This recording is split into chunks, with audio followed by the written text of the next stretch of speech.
So we have a number of different scholars who have different interpretations of how we should deal with the issue of twilight, disappearing or not disappearing. So on that basis, there are a number of different sort of opinions that arise. So some say that Muslims pray Isha at its stated time, even if it starts very late or even if it starts up after midnight. Others say that because of the difficulty involved, Muslims should estimate the time for Isha prayer at odds to its actual astronomical time. So they estimate. And then obviously then you also have a group who basically feel because of the mushaqqa, the hardship, as a result of that, so they feel that you could also combine prayers. So I'm just talking holistically about the different kind of opinions that arise. Mufti Amjad, you've done quite a bit of work in this area. It'd be interesting to hear your views. So what's your general take on this? What's your general opinion regarding all this? Bismillah ar-Rahman ar-Rahim. Without repeating much of what Shaykh Sulaiman has just mentioned, the key point obviously is with prayer times is the movement of the sun. Now, the movement of the sun, either in its presence or absence, in its presence is relatively easy when we're seeing it move across the sky.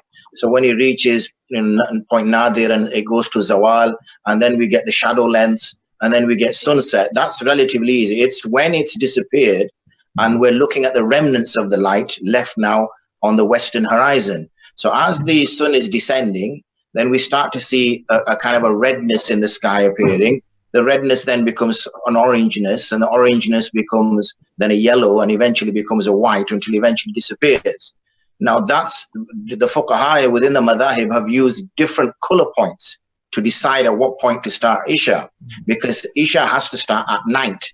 So some have used the disappearance of the redness, some have used the disappearance of the orangeness, some have used the disappearance of the yellowness, and some have used the disappearance of the whiteness.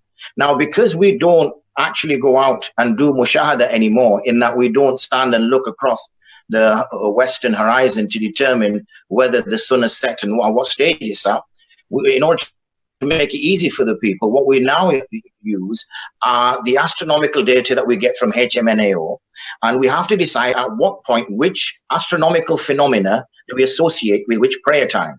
So, for instance, it's quite easy when we look at Zawal, for instance, that would be the absolute noon, and when it moves from there, sunrise is virtual fact now, but what we have to take into consideration is refraction. And then what we have is Maghrib time again, we have to take into consideration refraction. But what do we do for the Isha time? Now, this is where we've seen Sheikh mention their astronomical twilight. So when we reach 8, or when the sun descends, and obviously I know we're speaking at it from the perspective of us on Earth, but obviously the sun is not necessarily moving, it's the Earth that's moving. But when the sun descends 18 degrees as been reported, we reach absolute darkness. It's when the sky is dark. It is now the whiteness, the yellowness, the orangeness, and the redness has all disappeared. And all that you're left now is absolute darkness. That is, as according to the Ahnaf, the time when Isha should start. And so that's fine for certain periods of the year, but there's certain periods where it doesn't start. Now, the first disagreement that comes up, which you just mentioned there, is some individuals don't look at that whatsoever, and they said, look, we've carried out observations, and these observations tell us that it happens at X, Y, or Z. There's similarly, Dr. Asim Islam has done some more recently in Exmoor, and he did similar observations, and what he saw was a fluctuation over the year, depending on a seasonal change. And the question that I put to him was that what you're actually observing is the phenomenon, not necessarily of the sun descending, but rather the pollution and everything else associated with it, because it's your perception of the sun setting rather than the actual darkness of the sky. So from that data, and it's been one piece of data which has been challenged, and Sheikh mentioned there as well, in which there's some discrepancies in the data. And as a result, we reach this point where certain timetables have been set. So you'll find, for example, people continuing eating up till 3 o'clock, 4 o'clock, 3:30, and others will say 1:25, that's don't eat, or 1:05. Now, the question comes, why do we have these differences? Well, one is based upon that mushahada that we spoke about earlier. The other one is based upon, well, what do you do in alternative? And you touched upon the alternatives there. The alternatives are, according to the actual Ahnaf position, is to pray qada after Fajr. That's the actual Hanafi position. But then we have, obviously, the concerns that we have for the general public, in that how does that message get portrayed? Arguably, sometimes we can look at the general public as being non-specialists, but not necessarily being, intellectually defunct. And sadly, we sometimes look at the general public as being intellectually defunct and not being able to process what we're trying to discuss. I appreciate the environment has changed from where we were in the Indian subcontinent, possibly, where this kind of concept would be alien.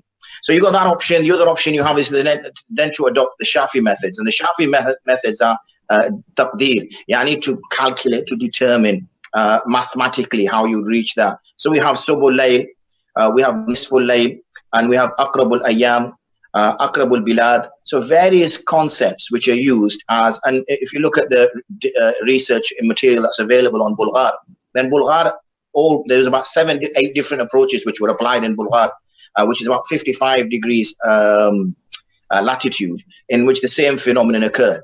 So my advice and what I propose is all to people who ask, and I'm in the process of making timetables for cities throughout the UK, as I get in requests, is 18 degrees and in its absence, nisful layl, because that's the soul of midnight. We can't determine because Isha doesn't start, but we're quite clear when Fajr starts, because the light will start to appear on the eastern horizon.